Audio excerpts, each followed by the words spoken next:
बिस्मिल्लाहिर्रहमानिर्रहीम। हम जिस मुल्क में रहते हैं वहाँ कदम कदम पर विविधता पाई जाती है।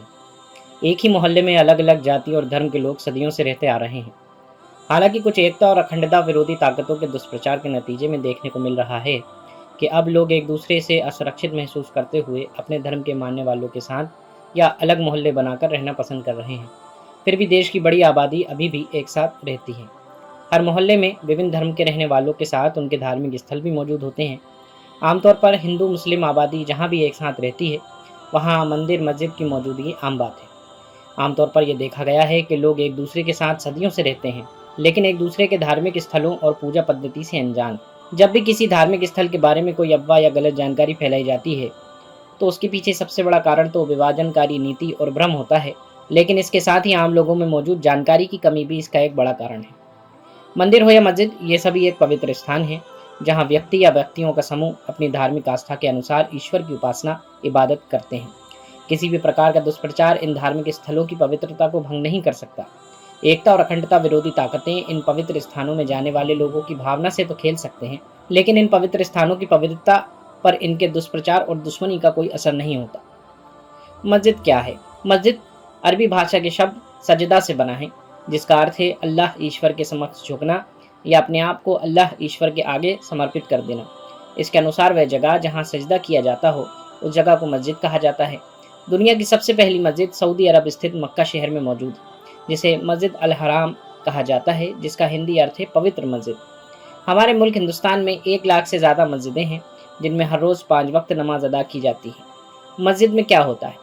मस्जिद मुस्लिम समाज के लिए एक केंद्र का काम करती है, जहाँ एक जगह या बस्ती या मोहल्ले में रहने वाले मुस्लिम 5 वक्त अल्लाह के हुक्म के मुताबिक नमाज अदा करने आते हैं। इसके साथ ही ज़्यादातर मस्जिदों में जुमा यानी शुक्रवार के दिन खास नमाज भी अदा की जाती है, जिसमें हर बालिग और समझ रखने वाले मुस्लिम शख्स का आना अनिवार्य है। कुछ मस्जिदों में दीनी शिक्षा हासिल करने वाले बच्चों के लिए अस्थायी मदरसे यानी एजुकेशन सेंटर भी कायम किए जाते हैं, जिनमें बच्चे कुरान, हदीस और इस्लामी शिक्षाओं को सीखते हैं। चूँकि मस्जिद मोहल्ले या इलाके का केंद्र होती है, इसलिए मोहल्ले या इलाके से संबंधित सामाजिक और धार्मिक मामलों में मार्गदर्शन हासिल करने के लिए हर मस्जिद में एक आलिम यानी इस्लामी विद्वान मौजूद रहता है, जिससे वहाँ के रहने वाले लोग रहनुमाई हासिल करते हैं। मस्जिद के बारे में फैलाई गई कुछ गलतफहमियाँ। वैसे तो जो व्यक्ति ईश्वर में विश्वास रखता है, उसको इस बात का पूरा यकीन होता है कि ईश्वर की उपासना यानी इबादत के लिए बनाए गए धार्मिक स्थल में सिर्फ ईश्वर की उपासना ही की जाती है। लेकिन फिर भी कुछ अधर्मी और ईश्वर में विश्वास न रखने वाले लोग इन इबादतगाहों के बारे में भ्रम और गलतफहमियां फैलाने से बाज नहीं आते। इसके नतीजे में इन धार्मिक स्थलों के बारे में अनजान व्यक्ति या व्यक्तियों का समूह उस धार्मिक स्थल को लेकर आशंकित हो जाता है और इन कपटी दुराचारियों के दुष्प्रचार का निशाना बन जाता है।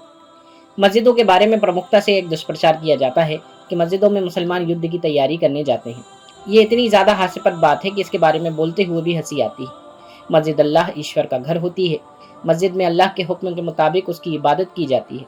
कुरान में अल्लाह ने हिंसा करने और हिंसा फैलाने वालों के बारे में बहुत सख्त बातें कही हैं और ऐसे लोगों को नास्तिक और गैर आस्थावान कहा है। अब इससे आप खुद अंदाज़ा लगाइए कि जिस ईश्वर की इबादत मस्जिद में हो रही हो, उसी मस्जिद में उस ईश्वर का आज्ञा पालन न किया जाए, तो ये तो मुमकिन ही नहीं है। इसके अलावा हर मुसलमान जो बालिग है, वो मस्जिद में 5 या 10 मिनट के लिए नमाज़ पढ़ने के लिए आता है। 5 या 10 मिनट में क्या किसी युद्ध की ट्रेनिंग देना संभव है? ये सब दुष्प्रचार करने वाले भी इस बात को जानते हैं कि ये सब झूठ बातें हैं, लेकिन अपने राजनीतिक फ़ायदों को पूरा करने के लिए वो इस झूठ को लोगों में आम करते हैं और ईश्वर के कोप का भागी बनते हैं। एक और गलतफहमी यह फैलाई जाती है कि मस्जिदों में असलाह यानी हथियार जमा करके रखे जाते हैं। ये भी बेहद हास्यास्पद बात है। मस्जिद एक सार्वजनिक स्थल है जहाँ कई लोग आते हैं, वो भी दिन में 5-6 बार लोगों का आना जाना होता है। किसी भी मस्जिद में किसी भी व्यक्ति के आने जाने पर कोई रोक टोक नहीं। आप खुद सोचें कि क्या किसी सार्वजनिक स्थान पर असलाह रखा जा सकता है? निहायत बेवकूफ़ी भरी बात है ये। मस्जिदों पर एक इल्ज़ाम ये लगाया जाता है कि मस्जिदों में देश विरोधी बातें की जाती हैं। ये इल्ज़ाम निहायत भोंडा है। मस्जिद में आने वाले हर शख्स को ये मालूम होता है कि मस्जिद में दीन, ईमान और इस्लाम से संबंधित बातें ही की जा सकती हैं। इस्लाम में इबादत की जगह पर दुनियावी बातें करने से मना किया गया है। मस्जिद में सिर्फ दीन और धार्मिक बातें ही की जाती हैं। आज तक किसी भी मस्जिद में देश विरोधी बातें होने की कोई खबर सामने नहीं आई और ना ही कभी आ सकती है। इस तरह के और भी कई झूठे और प्रोपेगेंडा से ग्रसित इल्ज़ाम मस्जिदों पर लगाए जाते हैं, जबकि इन इल्ज़ाम की कोई हकीकत नहीं है और ना ही किसी भी मस्जिद पर ये इल्ज़ाम आज तक साबित हुए हैं। मस्जिदों के बारे में भ्रम फैलाने से कुछ लोगों का राजनीतिक लाभ तो हो सकता है, लेकिन इससे समाज को बहुत बड़ा नुकसान हो रहा है, जिसे रोकने की जिम्मेदारी देश के हर एक नागरिक की है। उम्मीद है आपको ये वीडियो पसंद आया होगा। आप इसे अपने जानने वालों के साथ ज़रूर शेयर करें।